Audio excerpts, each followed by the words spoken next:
noite, irmãos. Que a graça e a paz do Senhor esteja sobre nós, amém? Amém. Que bom, estamos reunidos com o nosso coração alegre por estarmos na presença do Senhor, aquele que nos salvou, que nos garantiu a certeza da vida eterna. E com esse coração alegre, com esse coração agradecido, nós vamos nos apresentar diante de Deus através de uma oração, entregando ao Senhor o nosso culto, a nossa adoração. E para tanto eu convido você a curvar sua cabeça, mesmo sentado, silenciosamente, a falar com Deus, enquanto nós também vamos ouvir uma oferta musical.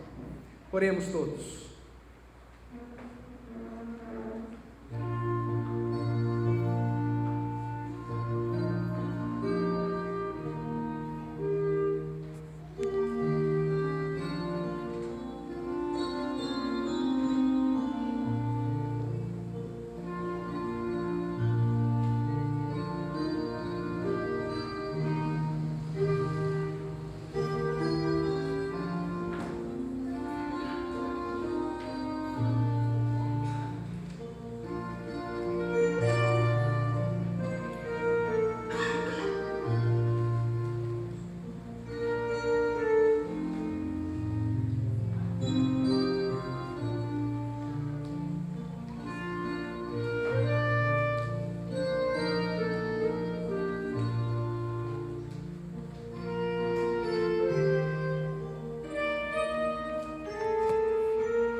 Oremos todos.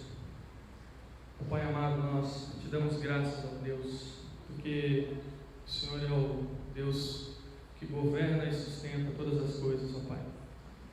Te louvamos porque a tua misericórdia é eterna, Senhor, e isso nos dá a certeza de que já fomos perdoados pelos nossos pecados e pelas nossas transgressões perante a tua face aqui nessa noite, ó Pai. E desde já o Senhor nos ajude, inclinando o nosso coração para uma verdadeira adoração e um culto aceito ao teu santo e bendito nome, ó Pai. Ajuda-nos, Senhor, fala conosco através da mensagem dessa noite. Use a vida do nosso pastor para que fale ao nosso coração e que o Senhor seja louvado desde já, que nós possamos lhe tributar o devido louvor ao teu santo nome. É o que eu te peço desde já, em nome de Jesus Cristo, nosso Senhor, com a confissão ainda de todos os nossos pecados. Amém. Amém. Boa noite, irmãos. Que a graça e a paz do nosso Senhor Jesus esteja em cada coração. Amém.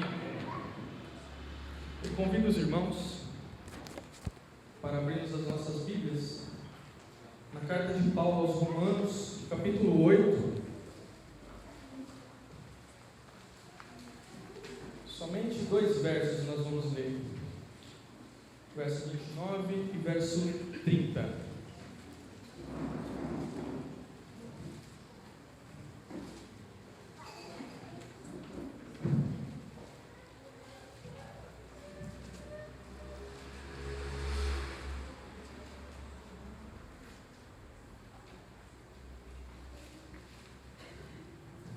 Nós vamos fazer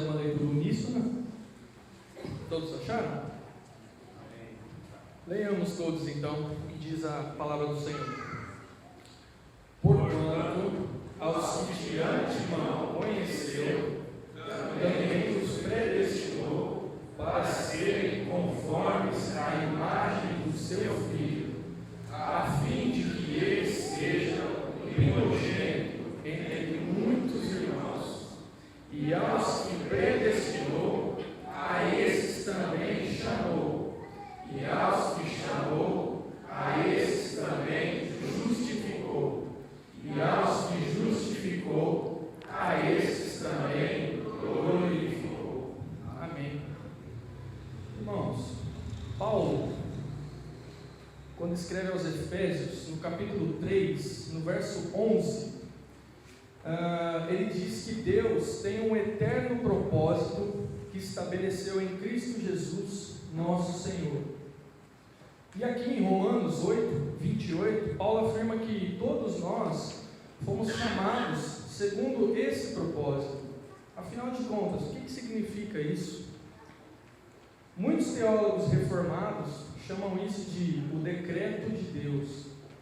Paulo resume esse decreto em 5 declarações extraordinárias, aqui em Romanos, capítulo 8, verso 30. Em primeiro lugar, Paulo diz que conheceu eternamente esse povo. Conheceu num sentido de intimidade com ele. Isso significa que Deus nos amou com um amor eterno. Dessa forma, a salvação desse povo não depende dele próprio, pelo simples fato dela ter ocorrido no âmbito da eternidade, na eternidade do precioso amor de Deus.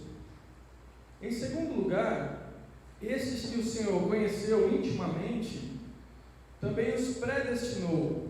Predestinar é destinar alguém com antecipação. Deus predestinou um povo para si mesmo, em Cristo Jesus, com essa antecipação. Ou seja, antes de qualquer coisa, as palavras de Paulo, antes até da fundação do mundo. Mas para quê? Ele mesmo responde: para sermos santos e irrepreensíveis perante Ele. Ou seja, para que sejamos encontrados sem nenhum tipo de repreensão ou sem nenhum tipo de acusação. Isso num ato incondicional. Deus elegeu o seu povo tão somente pelo conselho da sua própria vontade. Em terceiro lugar, Deus também é quem chama esse povo. E esse chamado, ele é eficaz, ou seja, ele é suficientemente capaz de alcançar o resultado pretendido pelo Senhor nesse povo. Em João 10, na parábola do bom pastor, Jesus diz o seguinte: as minhas ovelhas ouvem a minha voz e me seguem. De fato, porque somente as ovelhas que são do Senhor o seguirão. Porque existem outras ovelhas que não darão ouvidos a esse chamado. Teria porventura esse chamado eficaz falhado com essas ovelhas? Evidentemente que não, pois o próprio Jesus, o Senhor Jesus, afirma que essas ovelhas não pertencem a esse rebanho que o Senhor elegeu. É Deus quem escolhe, e é Deus quem chama, e ao chamar, o Espírito Santo muda as disposições íntimas da alma dessas ovelhas. Não há como fugir, pois esse chamado é tão eficaz que Jesus afirma que todo aquele que o Pai me dá, esse virá a mim, e o que vier a mim, de maneira nenhuma, o lançarei fora. Em quarto lugar, nos conselhos eternos do Senhor, Deus também decidiu justificar aqueles que chamou. Ou seja, aos que chamou, Paulo vai dizer, a esses também justificou. Tal justificação é o ato de tornar justo o pecador mais horrendo que possamos imaginar, irmãos. Tudo isso, claro, não nos méritos dele, mas sim nos méritos do próprio Senhor Jesus Cristo. No tribunal divino, somos declarados inocentes, tão somente, e não poderia ser de nenhuma outra forma, senão pela obra vicária do Senhor Jesus na cruz do Calvário. essa era a exigência de Deus, que houvesse um sacrifício de um justo. Mas Paulo também nos diz que não havia nenhum justo, nenhum sequer, que pagasse o alto preço pelos muitos pecados desse povo injusto. Mas aquele que não conheceu o pecado, ele, Deus, o fez pecado por nós, para que nele, em Cristo, fôssemos feitos tal justiça de Deus. E por fim, em quinto lugar, no propósito de Deus, também consta que aqueles que o Senhor justificou, ao final de todo esse processo, também os glorificou. Ou seja, a glorificação é o último estágio para a nossa entrada nos céus.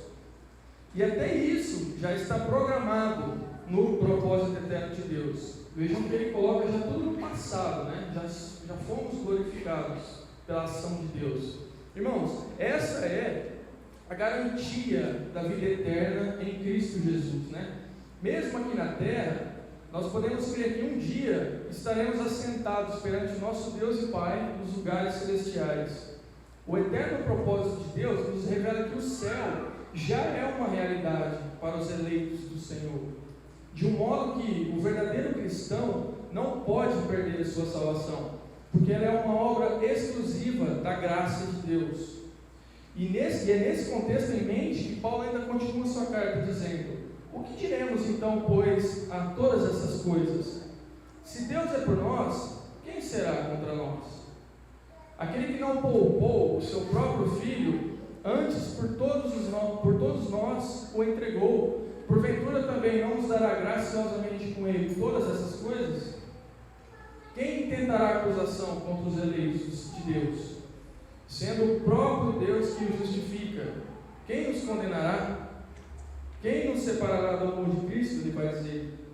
E ele conclui: certamente, em todas essas coisas, porém, somos mais do que vencedores, por meio daquele que nos amou. Amém? Amém. É por essa segurança, irmãos, que nós temos no sacrifício vicário do nosso Senhor Jesus, o Filho de Deus, que eu convido já o pastor Hélio e a nossa irmã Clarissa, e convido também a toda a igreja que se coloque de pé em reverência ao nosso Deus, para entoarmos a Ele o hino de número 88, Amor Perene.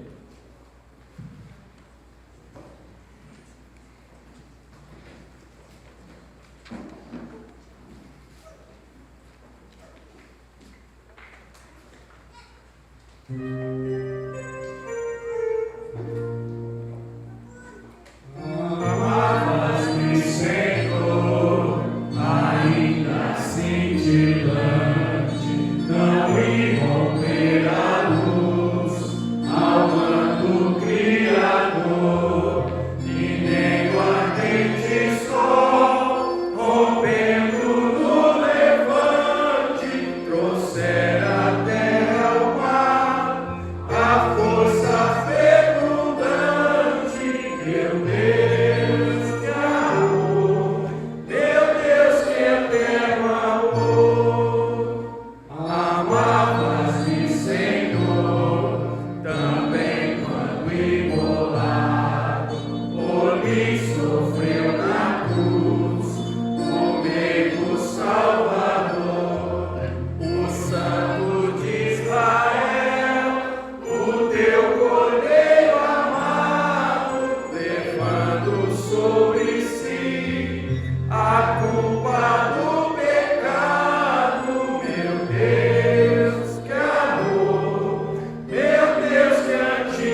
Continuando, convido ainda os irmãos para que abram suas Bíblias no livro de Êxodo,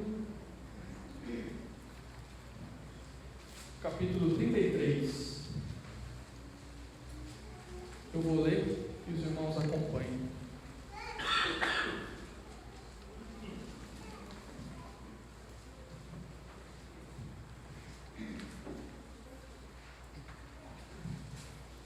Diz assim a palavra do Senhor: Disse o Senhor a Moisés: Vai, sobe daqui, tu e o povo que tiraste da terra do Egito, para a terra a respeito da qual jurei a Abraão, a Isaque e a Jacó, dizendo: A tua descendência a darei. Enviarei o anjo adiante de ti, lançarei fora os cananeus, os amorreus, os heteus, os ferezeus, os heveus e os jebuseus. Sobe para uma terra que mana leite e mel. Eu não subirei no meio de ti, porque és povo de dura cerviz, para que não te consuma eu no caminho. Ouvindo o povo estas más notícias, pôs-se a prantear, e nenhum deles vestiu os seus atavios. Amém? Irmãos, o que tem sido mais importante em nossas vidas, a ponto de gastarmos as nossas energias, o nosso tempo, os nossos dias, a nossa vida? Talvez os nossos filhos tenham sido a coisa mais importante, ou os nossos pais, ou os nossos bens, ou a nossa carreira profissional. Contudo, chegamos então à seguinte pergunta: há algum problema quanto a isso? Biblicamente respondendo, sim, temos um problema. Aquilo que temos de mais importante em nossas vidas, tornam elas naquilo que mais amamos. Quando amamos qualquer coisa antes de Deus, nós a transformamos em um Deus. A Bíblia chama isso de idolatria, ou seja, quando Deus não é amado sobre toda e qualquer coisa, todo esse amor se torna idólatra, e isso corrompe dentro de nós o que poderíamos denominar de uma verdadeira adoração a Ele. O arrependimento desse povo que lemos se evidencia no fato de que eles reconheceram que a presença de Deus no meio deles era a coisa mais importante que eles poderiam ter. O que esse povo entendeu, na verdade, foi: Senhor, Tu és a nossa maior herança, Tu és a nossa maior riqueza, e o nosso regozijo está em Ti, Senhor. Nesse contexto, Deus havia prometido a terra de Canaã, um anjo diante deles, prometeu destruir os inimigos e ainda dar a eles todas as delícias que aquela terra poderia promover. Mas ele disse: eu não irei com vocês. Se isso acontecesse conosco, será que responderíamos: tá bom, Senhor, pelo menos não teremos ninguém para nos cobrar coisa alguma, pois já temos a vida eterna, já tomamos posse da terra prometida, vamos provar as delícias dessa terra, iremos vencer os inimigos. Pensando bem, nós não precisamos da tua presença. Em outras palavras, seja Deus para lá e as bênçãos de Deus para cá, e isso é o suficiente para nós. Seria essa talvez a nossa resposta? Infelizmente, essa é a realidade de muitas comunidades que se dizem cristãs nos nossos dias. São corações que se deleitam mais nas coisas criadas do que no Supremo Criador. Mas com esse povo não foi assim.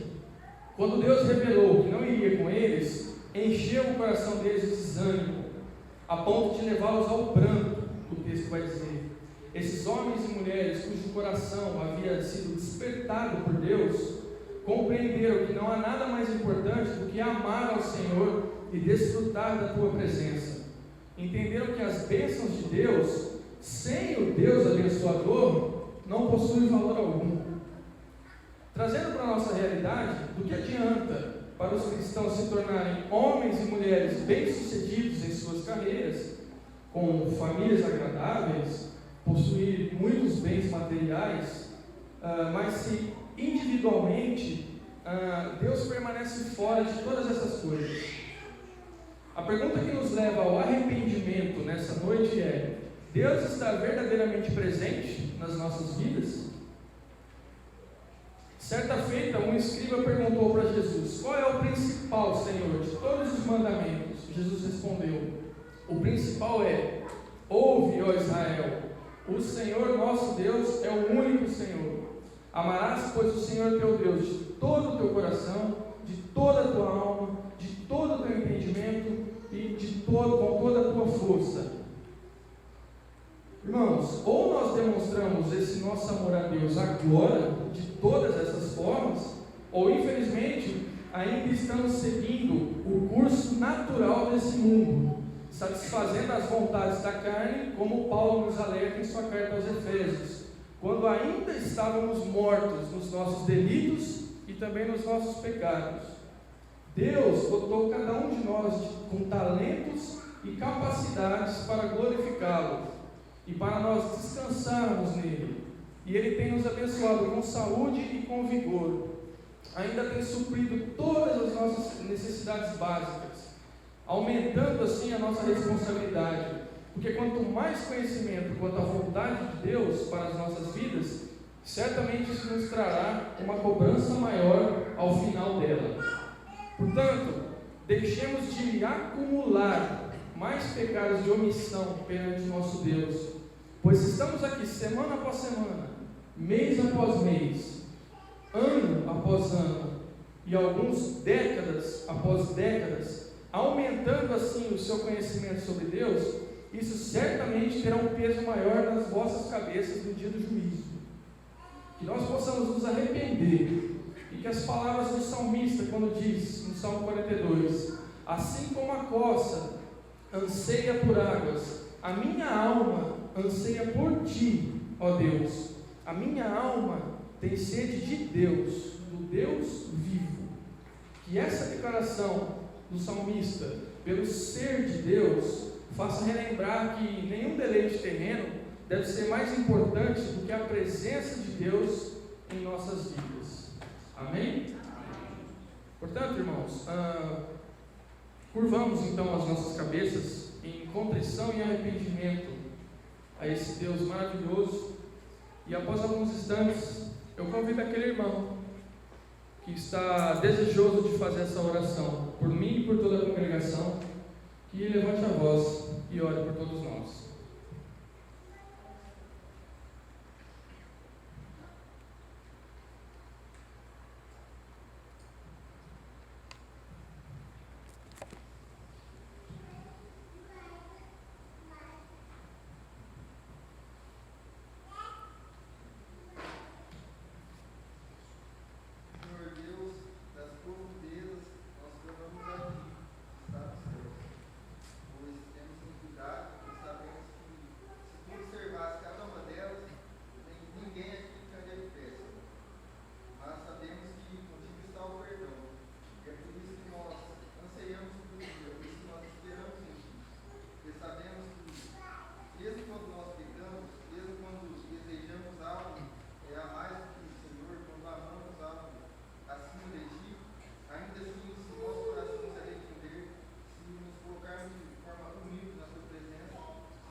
Para entoarmos o devido louvor ao nosso Deus. Amém?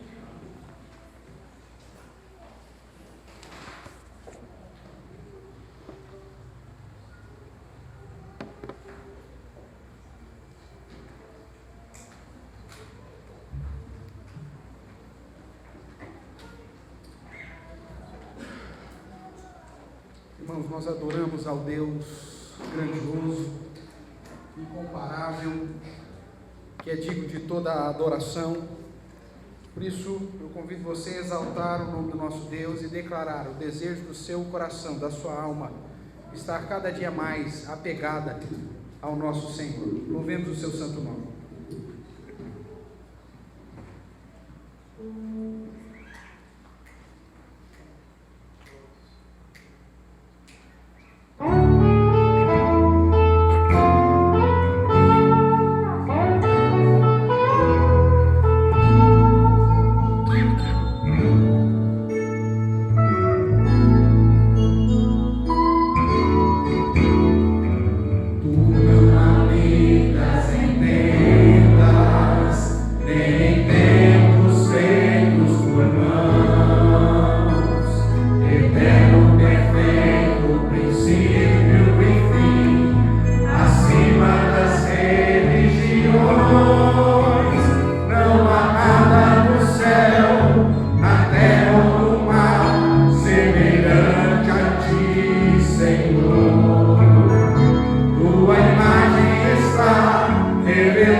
Justamente por sua graça e pelo seu amor. E através dessa ação de Deus em nosso favor, nós descobrimos que apesar de nós mesmos, através da ação do poder do amor de Deus em nós, podemos desfrutar de verdadeira comunhão com Ele. Que você possa engrandecer o nome desse Deus e derramar sua gratidão pela obra que Ele realizou em nosso coração. Você que também preparou o seu dízimo, a sua oferta, enquanto nós estivermos adorando ao Senhor com esse cântico, você possa consagrar ao Senhor, depositando no gasofilácio. Louvemos.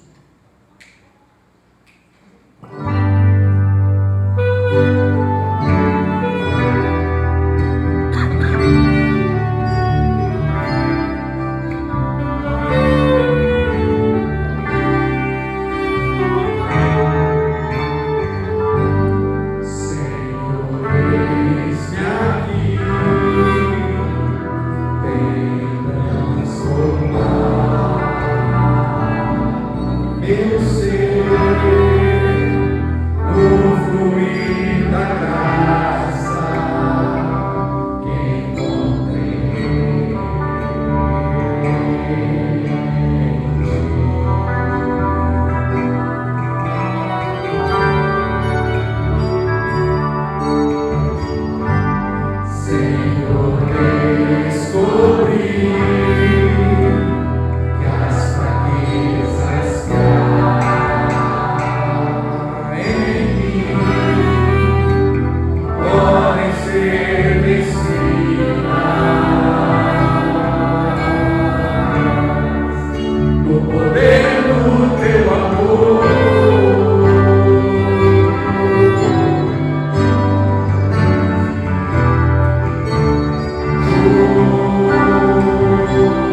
Deus, podemos desfrutar de uma verdadeira e íntima comunhão com o Senhor. Obrigado, Deus, pela obra do Senhor em nossa vida, que o Senhor continue a agir, transformar o nosso ser, de modo que possamos glorificá-lo dia a dia, através da nossa vida. Que as pessoas possam ver em nós a ação do Senhor, que as pessoas possam ver que através de nós também glorificamos, através das nossas atitudes também exaltamos o Senhor. Esse é o nosso querer, Pai. Que o Senhor nos abençoe e nos guarde, de modo a nos usar para o Teu louvor e para a Tua glória e honra. É o que pedimos em nome de Jesus. Amém. Que você possa cumprir o propósito para o qual você foi chamado, querido, que é servir e glorificar o Senhor. E que através desse cântico você possa declarar isso, esse desejo ao nosso Deus. Louvemos.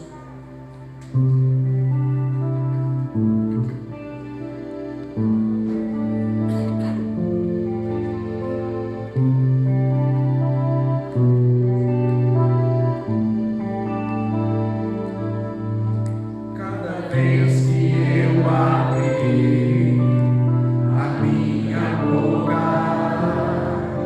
cada vez que eu olhar na direção de alguém, cada vez que passo a passo eu chegar em algum lugar, seja a tua voz, seja teus olhos, sejam os teus pés, cada vez que eu tocar no rosto em branco, cada vez que eu fizer o que já não se faz, cada vez que em silêncio eu doar a outra face, seja a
assentar, queridos. Que Deus abençoe ricamente a sua vida e que aquilo que você acabou de cantar possa ser de fato o desejo do seu coração. Eu convido você a abrir sua Bíblia no livro de Neemias, no capítulo 4. Nós temos feito uma sequência no livro de Neemias e hoje vamos adentrar aí no capítulo 4 deste livro.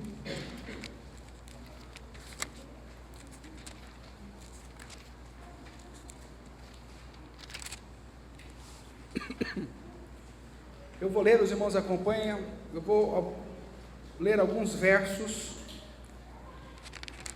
e depois, conforme nós formos trabalhando, nós vamos continuando a leitura.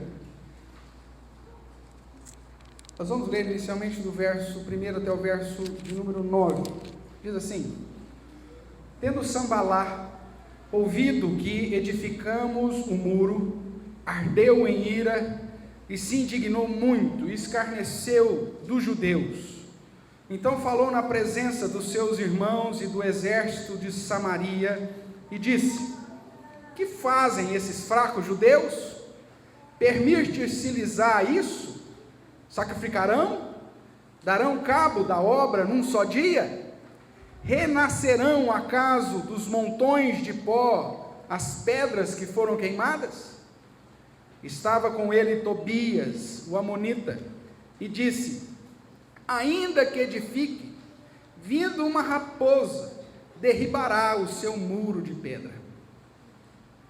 Ouve, ó nosso Deus, pois estamos sendo desprezados. Caia o seu opróbrio sobre a cabeça deles, e faze que sejam despojo numa terra de cativeiro, e não lhes encubras a iniquidade, e não se risque diante de ti o seu pecado, pois te provocaram a ira na presença dos que edificavam. Assim, edificamos o muro, e todo o muro se fechou até a metade de sua altura, porque o povo tinha ânimo para trabalhar. Mas, ouvindo Sambalá e Tobias, os arábios, os amonitas e os asdoditas, que a reparação dos muros de Jerusalém ia avante, e que já se começavam a fechar-lhes as brechas, ficaram sobremodo irados. Ajuntaram-se todos de comum acordo para virem atacar Jerusalém e suscitar confusão ali. Porém nós oramos ao nosso Deus, e como proteção pusemos guarda contra eles de dia e de noite. Até aqui, vamos orar mais uma vez. Senhor, nós te damos graças, Pai, pelo privilégio em poder investir do nosso tempo no estudo da Tua Palavra e no culto ao Senhor. Clamamos para que na Tua misericórdia o Senhor haja sobre nós, que Teu Santo Espírito nos dirija, nos ilumine e que ao mesmo tempo nos edifique a todos, desde o menor até o maior. Que na Tua graça o Senhor me use, apesar de mim mesmo, para falar ao coração dos Teus filhos e filhas, e que hoje seja um dia de transformação para a honra e glória do Teu nome. É o que pedimos em o nome santo e poderoso de Jesus Cristo. Amém. Amém. Irmãos, eu não sei quanto a você, mas você já percebeu que toda vez que você se dispõe a fazer algo pelo Senhor, oposições e opositores levantam-se de todos os lados? Parece que todas as vezes que resolvemos fazer um compromisso a mais com Deus, sempre algum probleminha aparece. Eu não sei se você já tem tido experiência nesse sentido. Enquanto você está cuidando da sua própria vida, enquanto você está fazendo o que todo mundo faz, não temos problemas. Todo mundo, inclusive, te apoia. Mas basta assumir um compromisso maior com Deus, pronto, tudo fica mais difícil. Parece que até o tempo não nos ajuda. Claro que o próprio Senhor Jesus nos avisou que isso aconteceria e que o mundo nos odiaria. Isso está lá em Mateus capítulo 10, 22. Paulo também corroborou dizendo que todos aqueles que querem viver piedosamente ou de modo piedoso sofreriam, conforme nos está registrado em 2 Timóteo 3,12. Assumir um compromisso com Cristo e com sua obra é comprar briga com tudo e todos, irmãos.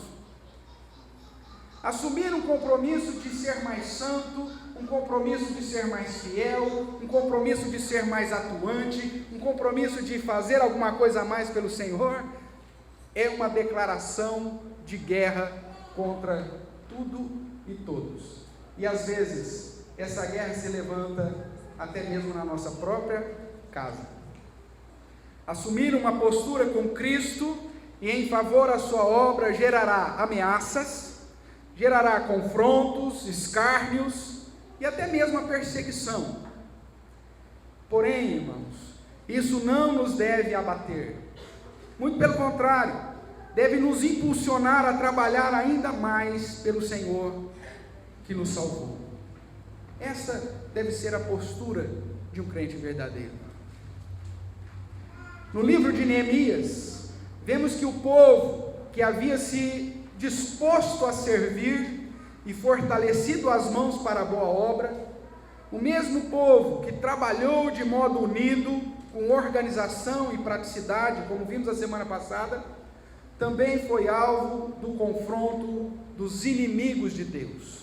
O capítulo 4 começa a tratar dessa situação dos inimigos de Deus se levantando contra o povo. Essa é a realidade.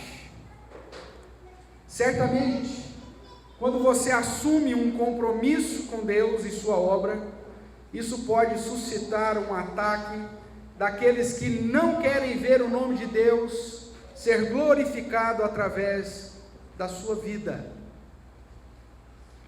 Veja, Neemias capítulo 4, verso 1 diz: Sambalá, ouvido que edificávamos o muro. O que aconteceu com ele? Ardeu em ira, se indignou e escarneceu dos judeus. Eles tentarão depreciar a sua pessoa. Veja o que está no verso 2. Então o que ele fala na presença dos irmãos, dos seus irmãos e do exército de Samaria? Que fazem esses fracos judeus? Permitir-se-lhe-ão isso? Estão pensando que eles vão reedificar o templo? Sacrificarão? Estão pensando que darão cabo, farão a obra num só dia?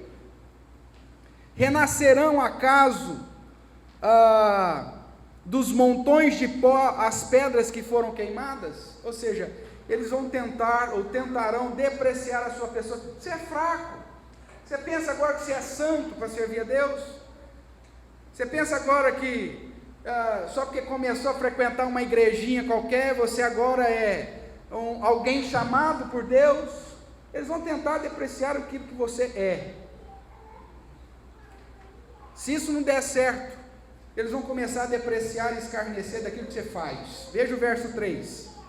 Tobias, que era um outro inimigo, diz assim: estava com ele Tobias, o amonita, e disse: esquenta não, Sambalá, mesmo que eles edifiquem, o serviço vai ser tão fuleira, que se passar o rabo de uma raposa vai derrubar. Ou seja, eles vão começar a depreciar o seu trabalho. Primeiro eles focam aquilo que você é. Depois, se não dá certo, ele começa a focar aquilo que você faz.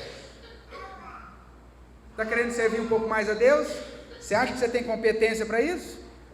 O que esse rapazinho está pensando? O que essa moça está pensando? Olha lá, parece que agora vai evangelizar o mundo inteiro. Começam a desfazer daquilo que você é e daquilo que você faz. É assim que os inimigos da cruz de Cristo operam. E às vezes, irmãos, esses inimigos estão dentro da nossa própria casa. Jesus mesmo disse que os inimigos do homem seriam os da própria casa. O fato de você assumir um compromisso com Cristo poderia suscitar inimizade ou discórdias, confrontos, ameaças dentro do seu próprio lar. Quando nós olhamos para o contexto aqui de Neemias capítulo 4, nós vemos que apesar das ameaças, apesar do desprezo dos inimigos do povo de Israel, que segundo o verso 7, estavam em volta de Jerusalém, veja aí o que diz o verso 7, mas ouvindo Sambalá, que nós sabemos que era inimigo do povo de Israel, que era um dos governadores da terra, ouvindo Tobias, que nós sabemos que é amonita, um outro grupo, um outro etnia, aí ele acrescenta os arábios, que é um outro grupo, os amonitas, que é no caso de Tobias, e aí ele acrescenta aqui um grupo diferenciado do capítulo 2, que é o tal dos asdoditas. Historicamente, se você pegar a localização geográfica desses inimigos, arábios, amonitas, asdoditas e o povo de Sambalá, você vai ver que eles estavam circundando todo Jerusalém. A ideia desse verso 7 é nos apresentar que o povo de Israel, o povo de Judá, o povo de Jerusalém, que estava servindo ao Senhor, estava totalmente cercado de inimigos. Se fosse pensar nessa situação, olha, pode vir ameaça, pode vir guerra, e pode vir perseguição de qualquer lado.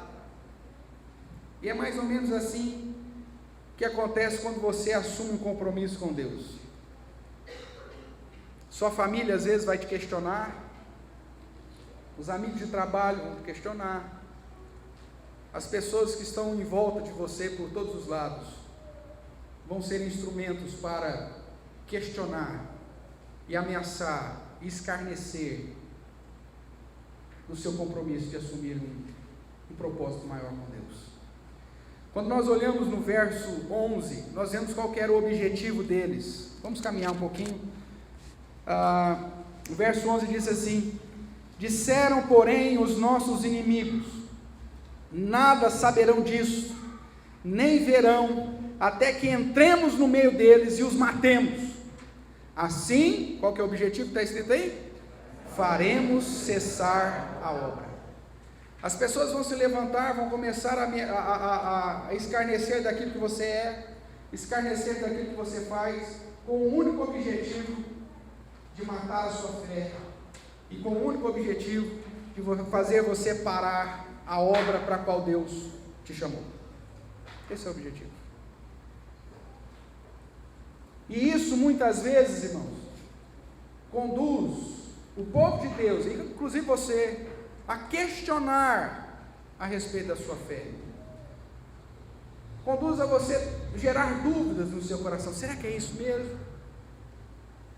Será que eu estou querendo assumir um compromisso muito grande com o Senhor? Está todo mundo se levantando contra. Eu acho melhor é parar. O povo da minha casa já está reclamando que eu estou indo muito à igreja. Os meus parentes próximos estão reclamando que eu estou servindo muito a Deus. Será que é isso? Veja, isso passou pela cabeça também do povo de Israel, o povo de Judá, registrado no verso 10. Veja o que diz o verso 10. Então disse Judá: já desfaleceram as forças dos carregadores, e os escombros são muitos, de maneira que não podemos edificar o muro.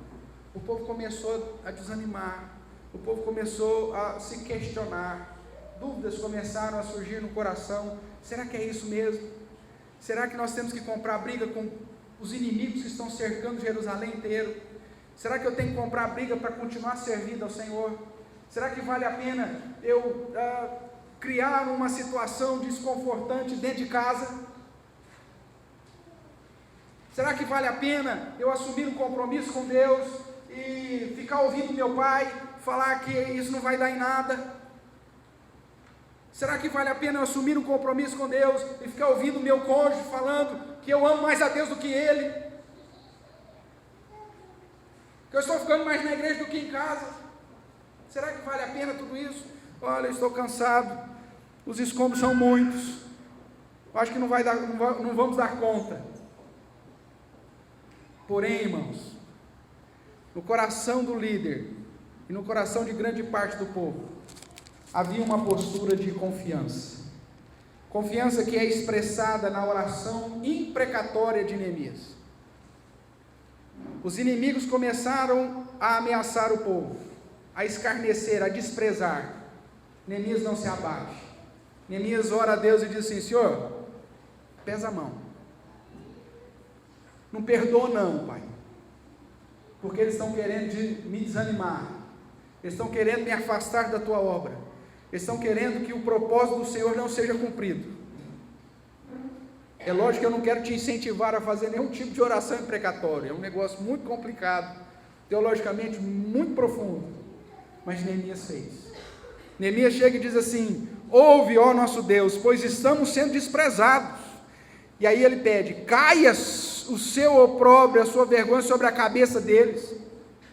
Faze que sejam despojo numa terra de cativeiro. Não lhes encubras a iniquidade e não se risque diante de ti o seu pecado, pois provocaram a ira na presença dos que edificaram. Eles vieram aqui tentar desanimar o povo que está trabalhando para o Senhor. Irmãos, nós ouvimos isso constantemente. Me permita citar alguma coisa sobre o projeto que temos junto, que é a Agência Missionária de Plantação de Igrejas e Evangelismo. A gente começa a trabalhar alguma coisa para o Senhor e a gente ouve de todos os lados, inclusive da própria igreja: isso não vai dar certo. Isso aí não dá certo não. Pensando em evangelizar 17 cidades, o presbitério está aqui há não sei quantos anos, não conseguiu. Como que vocês vão fazer isso agora? Darão cabo do serviço em um só dia? E mesmo que se fizer alguma coisa, vai ser uma igrejinha michuruca que o rabo da raposa derruba. É mais ou menos isso que você ouve, inclusive de liderança. Está plantando segunda igreja de Jaboticabal? Isso dá certo não. Segunda igreja? Vai dar certo plantar a segunda igreja. Não. Aí, Jaboticabal é uma cidade ruim, solo duro para o evangelho. E outra, o grupinho que está lá na segunda igreja, vira nada não, faz nada não. Você vai ver, esse povo vai enfiar o rabo no meio das pernas e vai voltar. Talvez você escuta isso por aí, irmãos. Não estou te incentivando a orar como Neemias, mas eu quero te incentivar nessa noite a ter a postura, a mesma postura de confiança que eles tiveram. Postura de confiança essa que conduziu o povo a edificar o muro até a sua metade, com uma palavra que faz toda a diferença: com ânimo. Veja o verso 6. Assim edificamos o muro, e todo o muro se fechou até a metade da sua altura, por um motivo. Qual o motivo? Porque o povo tinha ânimo para trabalhar. Se existe uma coisa que nós não podemos perder, irmãos, diante da obra do Senhor, é o ânimo. As dificuldades virão, as ameaças virão, os escárnios virão, mas o ânimo nós não podemos perder. Lutas vamos ter em todos os momentos. Pessoas querendo destruir os sonhos que Deus colocou em nosso coração vão existir em todos os momentos, em todos os lugares. Mas o que você não pode perder, nunca, jamais, é o ânimo para trabalhar para o Senhor. Ainda dentro do contexto, nós olhando para o capítulo 4, nós vemos que ele nos mostra que nenhuma obra será fácil, principalmente quando servimos o Senhor. Mas ao mesmo tempo, o capítulo 4 nos ensina que tudo é possível se tão somente o povo tiver ânimo para trabalhar. Assim, nós podemos aprender algumas coisas interessantes aqui no capítulo 4, e o tema que eu quero trabalhar com os irmãos nessa noite é como vencer as ameaças e continuar animado na obra do Senhor. Como continuar animado na obra do Senhor, mesmo diante das ameaças, dos escárnios, das dificuldades e da perseguição. O primeiro ponto que eu quero trabalhar contigo está aí nos versos iniciais. E só para você lembrar aí, o primeiro modo para vencer as ameaças e continuar animado na obra do Senhor é: deposite diante de Deus os seus temores e as ameaças que você recebeu. As pessoas estão escarnecendo, as pessoas estão desprezando. Faça como Neemias, coloque diante de Deus: Senhor, nós estamos sendo desprezados, as pessoas estão nos ameaçando. Ore, fale com Deus. Veja aí o início, só a primeira parte do verso 9. Toda aquela situação de ameaça se manifestou, se tornou conhecida, e Neemias então diz: o que eles fizeram? Só a parte A do verso 9. Porém nós oramos ao nosso Deus. Irmãos, para vencer as ameaças e continuar com o coração animado na obra do Senhor, você precisa aprender a depositar diante de Deus os seus temores e as ameaças recebidas. Ouve ao nosso Deus, começa o verso 4. E o verso 9 diz: porém nós oramos ao nosso Deus. Nós poderíamos ainda observar o Salmo 42, o Salmo 46, que fala que o Senhor é o nosso refúgio, é o nosso socorro no momento das tribulações. O Salmo 121, da onde me virá o socorro? O socorro vem do Senhor. Salmo 124, ou seja, vários textos que nos encorajam a depositar diante de Deus os nossos temores e as ameaças recebidas, para vencer as ameaças e continuarmos animados para a obra do Senhor. Vários momentos encontramos na Bíblia a exortação para lançar diante de Deus os nossos problemas, as nossas ansiedades, as nossas lutas, as nossas dificuldades. Deus está sempre pronto, irmãos, a nos responder. Quando as ameaças vierem e o desânimo começar a invadir o nosso coração, a primeira solução para vencer as ameaças e continuar animado no trabalho do Senhor é buscar a Deus. E obviamente que é buscá-lo através da oração. O segundo ponto que eu quero chamar a sua atenção para vencer as ameaças e continuar animado no trabalho do Senhor é: defina estratégias prudentes para que haja proteção da sua própria vida e daqueles que estão trabalhando contigo. Vamos ver esses textos. O verso 9, a parte final. Eu vou ler inteiro só para você ver a sequência. Porém nós oramos a Deus. E aí tem uma partícula aditiva. E fizemos mais alguma coisa. O que diz aí que eles fizeram, além de orar a Deus?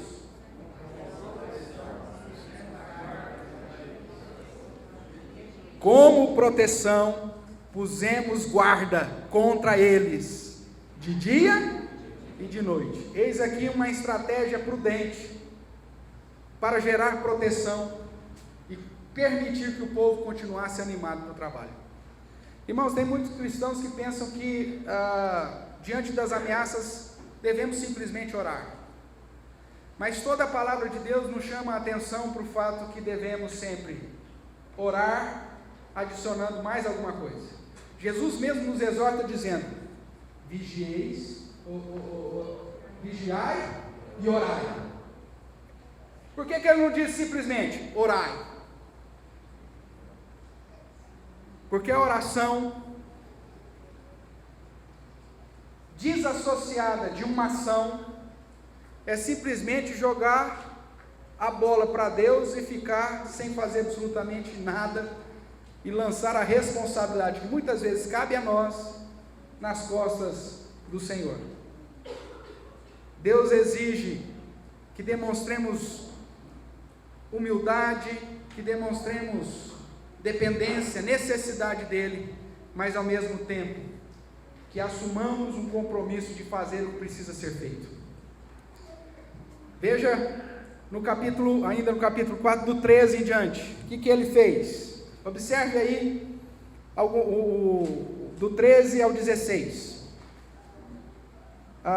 Então pus o povo por famílias, veja a estratégia, nos lugares baixos e abertos por detrás do muro, com as suas espadas e as suas lanças e os seus arcos. Inspecionei, dispus-me e disse aos nobres, aos magistrados e ao resto do povo: não os temais, lembrai-vos do Senhor, grande e temível, e pelejai pelos vossos irmãos, vossos filhos, vossas filhas, vossa mulher e vossa casa. E sucedeu que, ouvindo os nossos inimigos, que já o sabíamos, do plano deles no caso, e que Deus tinha frustrado o desígnio deles, voltamos todos nós o muro, cada um a sua obra. Daquele dia em diante, veja a estratégia, metade dos meus moços trabalhavam na obra, e a outra metade fazia o quê? Empunhavam lanças, escudos, arcos e couraças, e os chefes estavam por detrás de toda a casa de Judá. Irmãos, para vencer as ameaças e continuar animado no trabalho do Senhor, além de orar, como nós vimos no primeiro ponto, né? Lançar sobre Deus as ameaças e os nossos temores, nós precisamos agir. E vamos agir como? Definindo estratégias para gerar proteção. Veja que essa parte é a responsabilidade do homem. Eu fiz questão de no slide deixar em destaque que esse povo estava usando aquilo que eles mesmos tinham, aquilo que pertenciam a eles. A estratégia de ação vai estar naquilo que você possui, meu irmão, naquilo que você tem em casa, a sua espada, a sua lança, o seu arco. É aqui que está a estratégia de Neemias. Um contraste fantástico nos é apresentado no verso 9. Eles oraram, mas puseram guarda. A oração mais a ação gerou a proteção para que eles continuassem a trabalhar na reconstrução dos muros. Êxodo capítulo 14, verso 15 é um outro exemplo dessa equação. Êxodo capítulo 14 vai falar de Moisés e todo o povo saindo do Egito, chegando de frente do mar, e por trás vinha todo o exército de Faraó. Deus já tinha falado para Moisés o que tinha que fazer, mas Moisés ficou na dúvida, olhou para o mar, olhou para o exército e falou: e agora? O que eu faço? Já era. E aí ele resolve orar. Se você quiser, pode abrir lá o texto, Êxodo 14, verso 15. E então Moisés ora, e a resposta de Deus para Moisés é algo fascinante, para confirmar esse ponto de que a oração precisa ser somada a alguma coisa, a sua ação, a uma atitude. Êxodo 14, 15 vai dizer assim: disse o Senhor a Moisés: por que clamas a mim? Por que você está orando? Eu já não disse o que você tinha que fazer? Por que você está clamando mais uma vez? E aí Deus já emenda: dize aos filhos de Israel que marchem. Eu não falei que eu vou abrir, eu não falei que eu vou fazer você atravessar. Você está diante do mar, por que você está orando de novo? Aplique a estratégia, marche. Irmãos, as ameaças vêm, no caso aqui de Moisés, a ameaça era o exército egípcio. E tem muito crente que está disposto a servir ao Senhor, mas no momento que a dificuldade se apresenta e que a ameaça está chegando, ele fica clamando ao Senhor, clamando ao Senhor, clamando ao Senhor, orando ao Senhor. E Deus olha para ele e fala assim: mas para de orar um pouquinho e faça aquilo que você tem que fazer. Deus, eu quero te servir mais e para isso eu quero fazer tal faculdade. Ótimo, você tem o desafio do seu vestibular. Aí você fica orando e fica orando: Deus, eu preciso passar nesse vestibular. Deus, eu preciso passar nesse vestibular. Deus, o Senhor sabe que eu preciso passar nesse vestibular. Só falta Deus falar: então estuda. Porque ficar orando para mim que você precisa passar no vestibular não vai mudar nada, nem um pouquinho, da falta de conhecimento que você tem nessa sua cabeça oca. Estude. Deus, eu quero servir mais ao Senhor. Deus, eu quero servir mais ao Senhor. Deus, e use-me usa-me como um farol, como uma flecha, como não sei o que, canta, chora na presença do Senhor. Aí chega o final do ano, nós damos um formulário, escreve aí, meu irmão, o que você quer fazer para o Senhor? Aí você, pastor, não fiz xizinho nenhum, porque Deus sabe, Deus sabe quanto você é um fracote. Você quer servir o Senhor, meu irmão? Então vai, faça o que tem que fazer. Por que está clamando a mim, disse Deus para Moisés?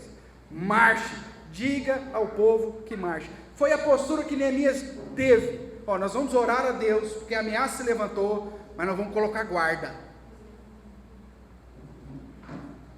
Isso não significa que você não é espiritual.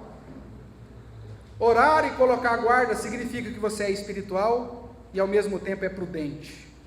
E é isso que Jesus te ensina. Simples como as sombras, porém prudentes como as serpentes. Eu deixei minha casa aberta, porque os anjos guardam. Vai. Não, eu orei, pastor, os anjos vão guardar. Vai. Ore, Senhor, proteja aquilo que eu tenho, me livre de todo mal, e certamente Deus vai te ouvir. Mas passa a tranca lá, meu irmão. Mete cadeado lá. Põe o guarda, de dia e de noite. Não é só de noite não, de dia e de noite. A oração, espiritualidade, somada à ação, prudência. É isso que nós vemos o exemplo de Neemias. Assim nós vamos vencer a ameaça e continuarmos animados no trabalho do Senhor. Não devemos nos abater diante das ameaças, irmãos. Oramos e colocamos em prática uma estratégia dirigida, obviamente, pelo próprio Deus. Esse é o segundo ponto que Neemias nos ensina no capítulo 4, como vencer as ameaças e continuarmos animados para a obra do Senhor. O terceiro e último ponto, irmãos, está na sequência aí de Neemias capítulo 4, volte para lá, você que foi para Êxodo, do verso 17 em diante,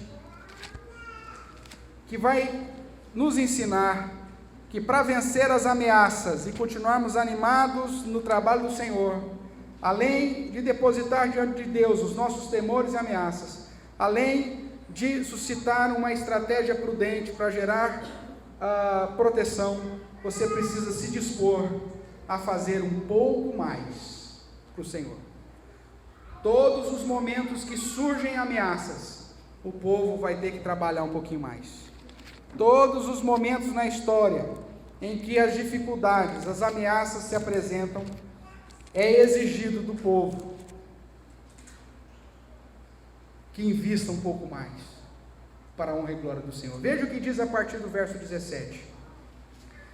Por causa de tudo isso, de ter colocado guardas de dia e de noite, o que acontece?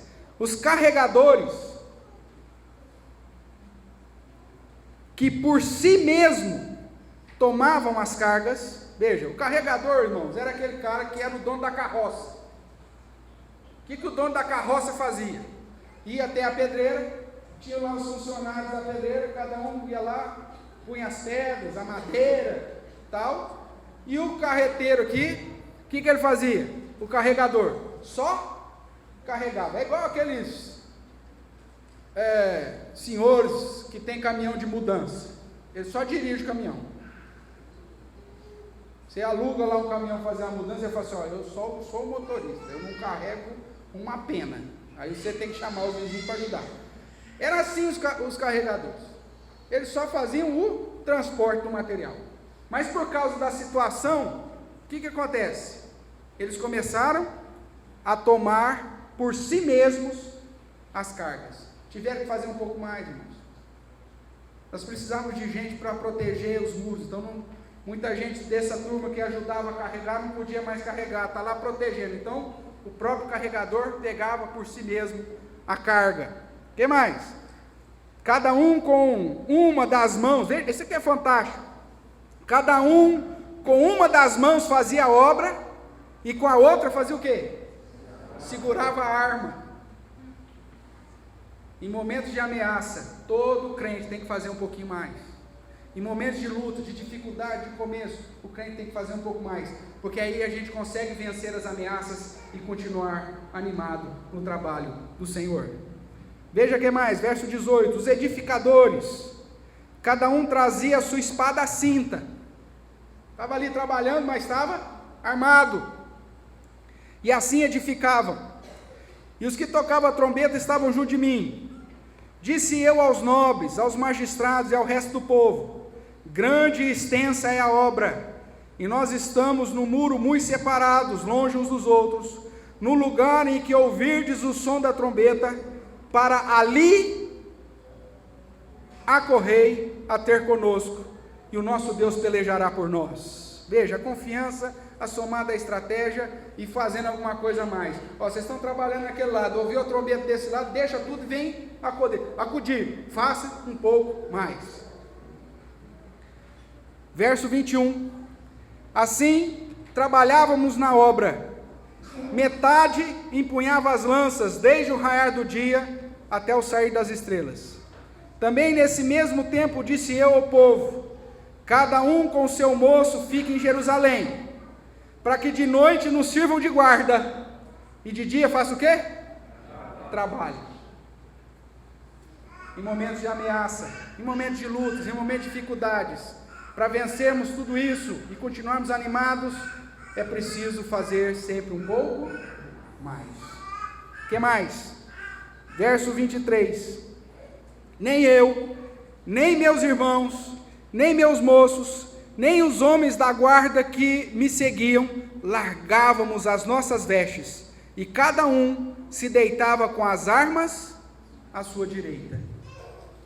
Toda a atenção estava voltada para trabalhar, para fazer um pouco mais para o Senhor. Durante o dia, trabalhava na obra. Durante a noite, ficava de guarda. Tudo para vencer as dificuldades, as ameaças, os escárnios e manter o povo animado para a obra do Senhor. Disponha-se a fazer um pouco mais para o Senhor. Com uma das mãos fazia a obra, com a outra segurava a arma, para que de noite nos sirvam de guarda e de dia trabalhem. O objetivo, irmãos, das ameaças, dos conflitos gerados pelos inimigos de Israel, era para que deixemos de trabalhar na obra. Nós vimos que o objetivo deles era fazer cessar a obra.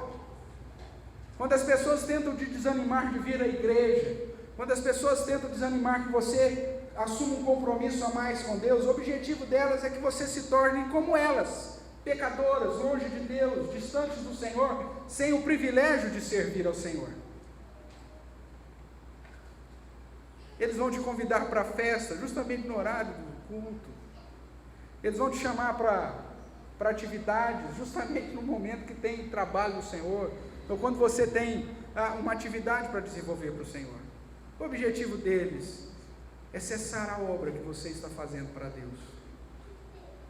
E é nessas horas que, ao invés de ceder, ao invés de relaxar, ao invés de desanimar, a palavra do Senhor diz que você precisa fazer um pouco mais, porque aí você vai desbaratar o desejo dos inimigos. Então, se você não estiver atento, o que vai acontecer é o que aconteceu com Pedro. O que aconteceu com o apóstolo Pedro? Jesus foi crucificado. Diz o texto bíblico que ele então voltou a pescar, se esquecendo que Jesus tinha chamado ele para a obra de pescar homens. Quando nós começamos a dar ouvidos às ameaças, quando começamos a dar ouvido às dificuldades do trabalho, os escárnios dos inimigos, e cedemos, a gente volta a cuidar da nossa própria vida. A gente volta a focar somente as coisas desse mundo terreno, nos esquecendo das coisas celestiais. Por isso a palavra de Deus nos ensina que para vencer o desânimo, vencer as ameaças, vencer os escárnios e manter-nos animados na obra do Senhor, além de orar, além de definir uma estratégia, precisamos nos dispor a fazer um pouco mais. Veja comigo esses dois textos, Lucas capítulo 9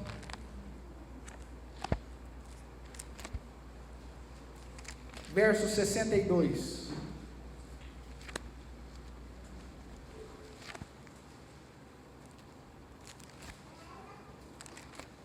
Lucas capítulo 9, verso 62 vai dizer assim: mas Jesus lhe replicou: ninguém que tendo posto a mão no arado, olha para trás, é apto para o reino de Deus. Se você está servindo ao Senhor, e as ameaças, o escárnio, os problemas começam a surgir, você simplesmente abandona, irmãos. Cuidado. Jesus diz que aquele que começa a fazer alguma coisa para o Senhor e depois deixa, desanima, por dar ouvidos às questões do dia a dia, não é apto para o reino de Deus. O segundo texto que eu quero fazer você relembrar é o que está em Lucas capítulo 14, a partir do verso 25. Eu citei aqui durante a mensagem que Jesus mesmo nos advertiu que quando nós assumimos um compromisso com Ele, os inimigos seriam os da própria casa. Lembra disso? Muitas vezes, irmãos, quando você quer se consagrar mais a Deus, às vezes o seu pai, a sua mãe, o seu cônjuge se levantam para ser inimigos desse compromisso. Veja o que Jesus diz em relação a isso. Capítulo 14, verso 25. Grandes multidões o acompanhavam, ele voltando-se a eles lhes disse: se alguém vem a mim e não aborrece seu pai e mãe e mulher e filhos e irmãos e irmãs e ainda a sua própria vida, a conclusão você já sabe: não pode ser meu discípulo. E qualquer que não tomar a sua cruz e vier após mim, a conclusão você já conhece: não pode ser meu discípulo. E depois ele conta as duas historinhas que nos chamam a atenção para o fato de analisarmos bem se queremos ou não servirmos a Cristo. E ele lá no verso 33 completa dizendo: assim pois, todo aquele que dentre vós não renuncia a tudo quanto tem, a conclusão você já conhece: não pode ser meu discípulo. Irmãos, o Senhor te chamou para servir. Ameaças vão se levantar, escárnios, dificuldades, lutas, e às vezes dentro da sua própria casa, às vezes o seu próprio esposo, às vezes a sua própria esposa, às vezes o seu pai, a sua mãe. Mas o Senhor Jesus disse: se você não amá-lo mais do que qualquer outra coisa, você não pode ser discípulo dele. E isso confirma, corrobora o ensinamento de Neemias, que quando as ameaças se levantam, é preciso orar, verdade, busquemos ao Senhor, mas é preciso planejar, colocar em prática uma estratégia que nos permita continuar trabalhando. E por fim, se a ameaça continua, é preciso enfatizar ainda mais o compromisso, é preciso fazer um pouquinho mais para o Senhor. Se eu só era o carregador, agora eu também vou carregar a própria carga. Se eu era o edificador, eu vou pôr também a espada na cinta. Se eu já trabalhava de dia, eu vou me dispor a servir de guarda à noite, porque assim eu vou vencer as ameaças e continuar animado na obra do Senhor. Concluindo, irmãos, ameaças, dificuldades, aflições e toda sorte de tribulações era a certeza que Paulo tinha na caminhada cristã enquanto aqui na terra. Ele mesmo diz isso em vários momentos em suas cartas: eu sei o que está reservado para mim: prisões, cadeias, açoites, dificuldades, ameaças. Mas isso fez Paulo desanimar? Não, ele orava a Deus. O que mais que ele fazia? Estabelecia uma estratégia. Muitas vezes, uma vez pelo menos, fugiu num cesto, içado pelo muro, e sempre fazia algo mais. Paulo, sossega, você já fez a primeira viagem missionária, já plantou alguma coisa, dá uma atenção, mas você não tem nem família, Paulo. Arranja uma mulher, vai cuidar dos filhos, Paulo. Tira férias em Creta, viaje pelo Mediterrâneo. Ele, não, temos a segunda viagem. Não, e agora temos que voltar para reforçar, ver se o povo está firme. Só parava quando a estação do inverno impedia de viajar. Mas aí ele fazia outra coisa: traga os pergaminhos antes do inverno, porque durante o inverno eu vou estudar um pouquinho mais. Sempre fazia um pouco mais. O problema, irmãos, que o mundo tem colocado no seu coração é o seguinte: você já faz muito para Deus, você já faz muito para o Senhor, está bom do jeito que está, você vai se matar por causa de Cristo? Cristo já morreu por você, pode ficar tranquilo. E aí por isso que muitas vezes as pessoas desanimam na obra do Senhor. Como Judá fez: eu acho que não dá mais para a gente. Neemias apresenta uma estratégia diferente e dá o exemplo. Ele mesmo dormia vestido com a arma direita, para que na hora que precisasse ele estava pronto para fazer um pouco mais. Irmãos, nós estamos num momento crucial da vida da nossa igreja. Nós estamos num momento que é: ou a gente cresce absurdamente para a honra e glória do Senhor, ou a gente estagna.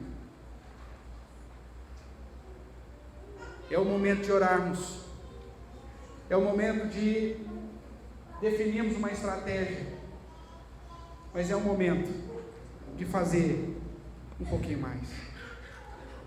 O próprio Senhor Jesus nos advertiu quanto a isso e nos exorta a termos bom ânimo na esperança da vitória. No mundo tereis aflições, mas tem bom ânimo, eu venci. Deus nos chamou para a sua boa obra. Disponhamos, fortaleçamos as nossas mãos e tenhamos ânimo para o trabalho, lançando, obviamente, sobre Deus as nossas aflições e temores, tendo estratégias de proteção e nos comprometendo mais e mais com as duas mãos no arado. Que Deus nos abençoe assim e nos fortaleça, como fez com o povo nos dias de Neemias. Para finalizar, eu quero que você leia comigo 2 versos ainda lá de Neemias, no capítulo 4. Relembre comigo o capítulo 4 de Neemias, verso 14.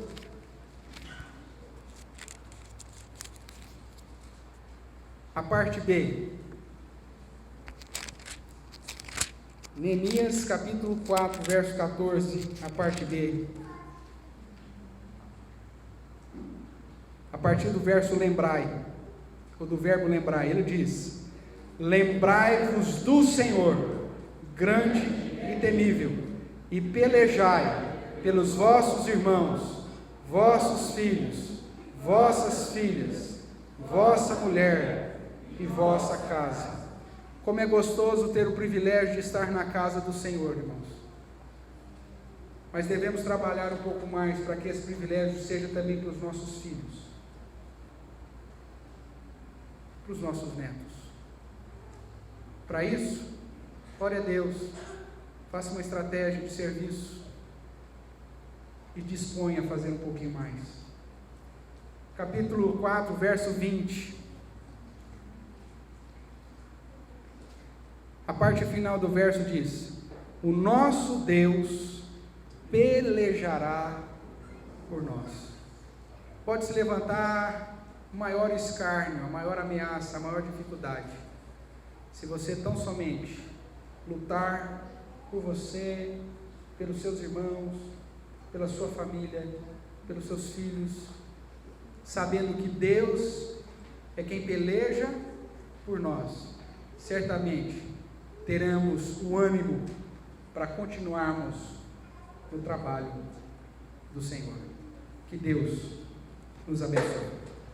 Curva a sua cabeça, vamos falar com Deus. Vamos falar com o Senhor. Eu convido você, no seu coração, a falar com o Senhor e pedir: Deus, o Senhor sabe quais têm sido as ameaças, quais têm sido as dificuldades que têm tentado impedir que eu trabalhe mais para Ti. Me ajude a definir uma estratégia e, ao mesmo tempo, me dê coragem para me dispor a fazer um pouco mais pelo Senhor. Fale com Deus, querido, no seu coração. Eu vou orar por você. Senhor nosso Deus, nós te damos graças mais uma vez pelo culto que pudemos prestar ao Senhor. Te damos graças pela palavra do Senhor que nos exorta, e te damos graças pelo privilégio em sermos chamados para servir mais e mais ao Senhor. Que nós possamos, ó Deus, nos dedicar à Tua obra, porque essa é a nossa principal missão nesta vida. E que dessa forma o Senhor nos preserve, nos guarde, nos abençoe, e abençoe juntamente conosco também todos os nossos queridos.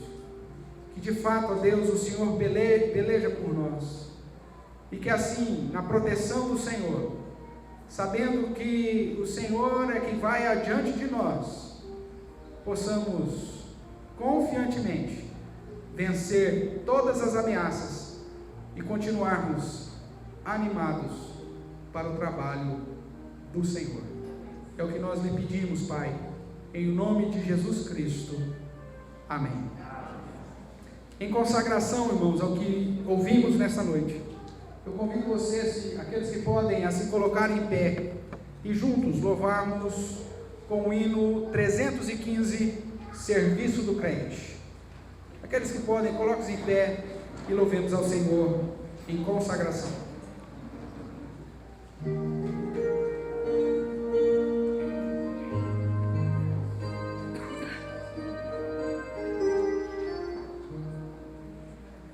Vamos nós trabalhar, somos servos de Deus, e o Mestre seguir no caminho dos céus.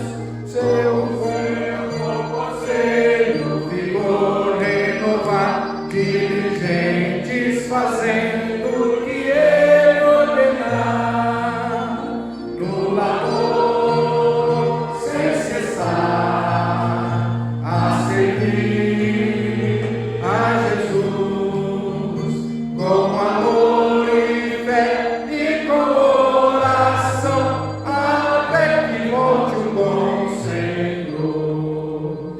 Vamos nós trabalhar e os famintos fardar, para as fontes os sedentos e pressa levar. Só na cruz do Senhor nossa glória será, pois Jesus salvação o seu sangue nos dá. No labor sem cessar, a servir a Jesus com amor e fé e com oração, até que volte o bom Senhor. Vamos nós trabalhar, ajudados por Deus, que a coroa de glória nos dá lá nos céus. A mansão dos fiéis sempre eterna será, pois Jesus salvação inefável nos dá. No labor sem cessar, a servir a Jesus com amor e fé e com oração, até que volte o bom Senhor. Oremos. Deus, mais uma vez te damos graças, e agora queremos consagrar a nossa vida ao Senhor. Que o Senhor realmente nos anime mais e mais, e nos permita, ó Deus, usar a nossa vida para o Teu louvor, para a Tua obra e para a edificação desta igreja. Usa-nos, ó Deus, é o que suplicamos, em nome de Jesus Cristo. Amém. E agora, queridos filhos e filhas do Senhor, que a graça do Senhor Jesus, o amor do nosso Deus e Pai, o consolo, o conforto e a iluminação do Santo Espírito de Deus repouse sobre cada um de vós e sobre todo o povo de Israel, espalhado por entre as nações, hoje, para todo sempre. Amém.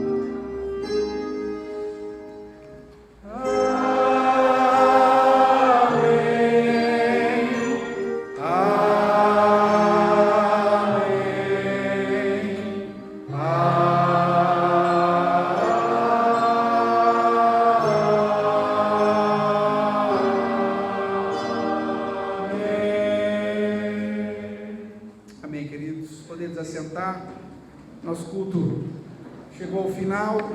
Eu gostaria, em primeiro lugar, agradecer a sua presença conosco.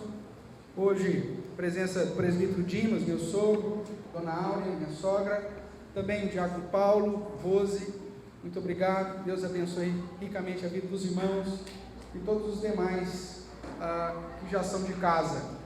Também a Eliane está aí nos visitando, membro dessa igreja, eu também com todo mundo. Deus abençoe as crianças e tudo mais. Irmãos, alguns avisos rapidamente. Nós começamos nessa última semana, retomamos ao mutirão. Então, os irmãos que puderem nos auxiliar, por volta das 6h20, 6h30, nós chegamos no terreno e aí tocamos. Nós estamos preparando, é de conhecimento dos irmãos que nós recebemos uma oferta para iniciar o alicerce do templo. Então nós estamos demarcando onde serão as brocas de sustentação desse alicerce. Já estão praticamente 90% já estão demarcadas e nós temos uma atividade ainda essa semana para terminar e provavelmente na primeira semana de agosto nós estamos contratando já uma firma especializada para furar as brocas. Só para você ter uma ideia, cada broca vai ser perfurada 8 metros de profundidade, para sustentar toda a estrutura do templo. A mesa administrativa já se reuniu e definiu. Você sabe que o projeto já estava definido já há alguns anos, mas definiu como vai ser a fachada da igreja. Amanhã provavelmente eu devo colocar lá no grupo do WhatsApp ou no Facebook um videozinho que foi feito com o modelo da igreja, para que todo mundo tome conhecimento. Então amanhã provavelmente eu coloco lá para você ver. Outra coisa, na quinta-feira nós temos nosso estudo bíblico. Então nós estamos tratando sobre ética cristã, aprofundando um pouquinho mais no estudo dos 10 mandamentos. Quinta-feira agora nós vamos começar a tratar do 7º mandamento. Então se você tiver disponibilidade, você é bem-vindo a estudar conosco os 10 mandamentos, iniciando o 7º mandamento agora nessa quinta-feira. Sábado está prevista a nossa festa de inverno, e por umas questões aí de alguns irmãos da liderança da UPH estarem em viagem, estarem com outras atividades, nós até havíamos conversado de manhã a possibilidade de fazermos o concurso, né? Como fizemos alguns anos passados, aquele concurso de caldo, só que nós recebemos uma proposta da UPA e conversando com o conselheiro, com alguns irmãos que estavam aqui, então nós decidimos que a UPA será responsável agora pela atividade da festa do sábado, da festa de inverno, que é uma palestra e depois uma atividade de confraternização. Então a UPA está assumindo e a OPH vai auxiliar de alguma forma aí, questão da limpeza, questão da organização. Os irmãos certamente terão a oportunidade de colaborar com os nossos adolescentes. Inclusive a pregação, a palestra, né, da festa vai ser realizada pelo presidente da UPA, né, o nosso irmão André. Então venha, prestigie, participe. É um momento, ore pelo André, é um momento gostoso para a gente estarmos juntos aí em confraternização, ok? Tem algum outro aviso, irmãos?